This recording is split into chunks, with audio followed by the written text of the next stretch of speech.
हरे कृष्ण, जय शिवराय. आज आपण एका अत्यंत मंगलमयी सोहळ्याचे साक्षीदार होणार आहोत. तो म्हणजे सीमंत संस्कार. हा विधी म्हणजे होणाऱ्या बाळाला गर्भातच भक्तीची दीक्षा देणारा एक आध्यात्मिक यज्ञ आहे. पहाटे उठून थंड पाण्याने स्नान करून फ्रेश झालो.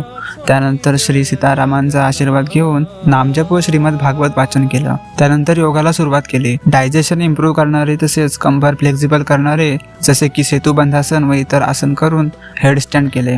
त्यानंतर पाईक पुशअप्स करून प्राणायाम केले. आज आमच्या इस्कॉन कोळपमधील सिनियर भक्त सौ भावना माताजी व श्री सुयोग प्रभूजी यांचा सीमंत संस्कार होता. तर त्यासाठी मला गोकुळधाम बंगल्यावर जायचं होतं. तर तेथे जाऊन श्री जगन्नाथ, श्री बलदेव व सुभद्रा मैया यांचं दर्शन घेऊन आशीर्वाद घेतला. श्रीमान अयोध्यापती प्रभूजी यज्ञ करत होते. सीमंत संस्कार हा केवळ एक विधी नसून होणाऱ्या बाळाला गर्भातच भक्तीचे संस्कार रुजवणारा एक मंगलमयी सोहळा आहे. याद्वारे यज्ञात भगवान श्री विष्णू तसेच सर्व विष्णू तत्वांना तसेच श्री नरसिंह देवांना प्रामुख्याने रक्षणकर्ते म्हणून पूजले जाते व आहुती दिली जाते, जेणेकरून येणारा बाळ केवळ निरोगीच नव्हे तर प्रल्हादांसारखा परम हरिभक्त म्हणून जन्माला येईल. गोकुळधामच्या आसपासचा परिसर खूपच सुंदर आहे.